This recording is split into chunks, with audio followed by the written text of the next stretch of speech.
আজ পূর্ব বর্ধমানের জামালপুর ব্লকের অন্তর্গত কালেরাঘাট বাজারে সিপিআইএম এর পক্ষ থেকে সাম্প্রদায়িক সম্প্রীতি দিবস পালন করা হলো পথসভার মধ্যে দিয়ে।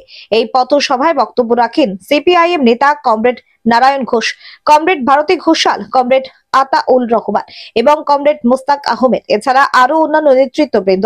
পথসভায় বক্তব্য চলাকালীন পথ চলতি মানুষের ভিড় ছিল চোখে পড়ার মতো এবং উপস্থিত পার্টি কর্মী এবং সমর্থক সভায় বক্তব্যের মধ্য দিয়ে নেতৃত্বরা জানিয়েছেন ৩০শে জানুয়ারি সাম্প্রদায়িক শক্তি আরএসএস এর হাতে মহাত্মা গান্ধীর হত্যার ৭৭ বছর, তাই সাম্প্রদায়িক সম্প্রীতি ও সংহতি দিবসের শ্রদ্ধা জ্ঞাপন ও পথসভা। আমরা শুনে নেব সিপিআইএম এর পক্ষ থেকে সাম্প্রদায়িক সম্প্রীতি দিবস পালন নিয়ে এলাকার সিপিএম নেতা কমরেড আতাউল রহমান কি জানিয়েছেন। জামালপুর থেকে সুব্রত চক্রবর্তী রিপোর্ট, বাংলা ইঞ্জিনি। কথার বিরুদ্ধে যে পথসভা হচ্ছে, আপনি সিপিএম নেতা হিসাবে কি বলবেন? আমরা আজকে ৩০শে জানুয়ারিটাকে আমাদের দেশের মানুষের মধ্যে বিভেদের যে রাজনীতি, তার বিরুদ্ধে আমরা মানুষকে এক হওয়ার জন্য আবেদন জানিয়েছি। যেহেতু মহাত্মা গান্ধী আমাদের দেশের সব মানুষের একতা চেয়েছিলেন, সব ধর্মের মিলন ঘটাতে চেয়েছিলেন, তার মধ্যে মানুষের জন্য ধর্মের কোনো বিভেদ ছিল না। সেই জন্য বিশেষ দিন হিসেবে আমরা বামপন্থীরা এই দিনটাকে বেছে নিয়েছি। বিভিন্ন জায়গায় আমরা এই প্রোগ্রামের মধ্য দিয়ে মানুষের এক থাকা, ধর্মীয় যে জিগির, তার বিরুদ্ধে এক হওয়ার জন্য আমরা আমাদের পার্টির পক্ষ থেকে আবেদন জানিয়েছি।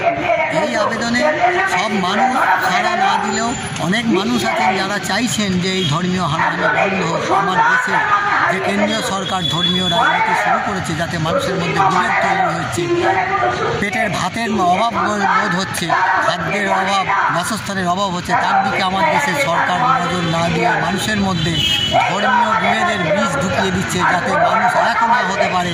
আমার দেশের সরকারের যে নীতি, সেই নীতির বিরুদ্ধে যেন এক হয়ে না কথা বলতে পারে, সেই জন্য তারা ধর্মীয় উস্কানিকে সামনে এনেছে। আমরা এর বিরুদ্ধে আজকে ৩০শে জানুয়ারি মহাত্মা গান্ধী আমার দেশের, যিনি মানুষকে, সব মানুষকে ভালোবাসতেন, তার কাছে মুচি মেথর, হিন্দু মুসলমান জৈন কেউ আলাদা ছিল না, তার কাছে সবাই সমান ছিল। সেই জন্য তিনি যখন ভজন গাইতেন, রামের সঙ্গে আল্লাহকেও ডাকতেন। সেই মানুষকে তার মৃত্যু দিবস হিসেবে আমরা স্মরণের মধ্য দিয়ে তার যে উদ্দেশ্য, তার যে কাজের যে ধারা, সেই ধারা আমরা মানুষের কাছে একটু বোঝানোর জন্য পৌঁছে দিতে চাই। মানুষ যেন এই ধর্মীয় বিভেদের বিরুদ্ধে এক হতে পারে, মানুষে মানুষের বিভেদ যাতে না তৈরি হয়, সমস্ত মানুষ, সব ধর্মের মানুষ যেন এলাকায় এলাকায়, দেশে দেশে যেন এক থাকতে পারে, এই আজকের আমাদের ভাষায় মানুষের কথা বলার অধিকার আছে, সমস্ত ভাষায় তার কাজকর্ম করার অধিকার আছে। একটা ভাষা আর একটা ভাষার উপর চাপিয়ে দেওয়া যায় না। আজকে সেই জন্য গোটা পৃথিবী জুড়ে ভাষা দিবস হিসেবে এই বাংলাদেশের যে ভাষার আন্দোলন, সেই আন্দোলনকে ভাষা দিবস হিসেবে রাষ্ট্রসংঘ স্বীকৃতি দিচ্ছে। সারা পৃথিবী জুড়ে এই ভাষার আন্দোলন মহাত্মা গান্ধীকে হত্যার জন্য সেই ধর্মে যখন ব্যান্ড হয়ে গেছে, তারই একটা শাখা সংগঠন তৈরি হয়েছে বিজেপি। সেই বিজেপি তার কার্যকলাপ আরএসএস এর নেতৃত্বে এটা কার্যকলাপ কিরকম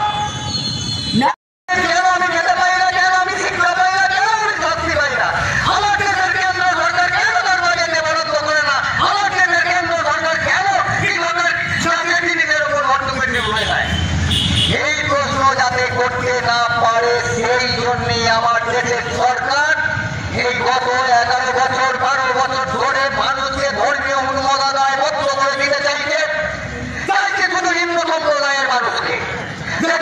এই দেশের মানুষের কোন সরকারি প্রশাসনে পদের জন্য লড়াই করব না,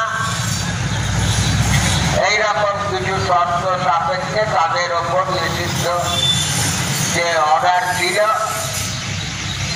সেই আদেশ প্রত্যাহার হয়। এখন মহাত্মা গান্ধী খুন হয়েছিলেন, নাথুরাম গডসে খুন করেছিল, এটা বুঝে নিতে হবে যে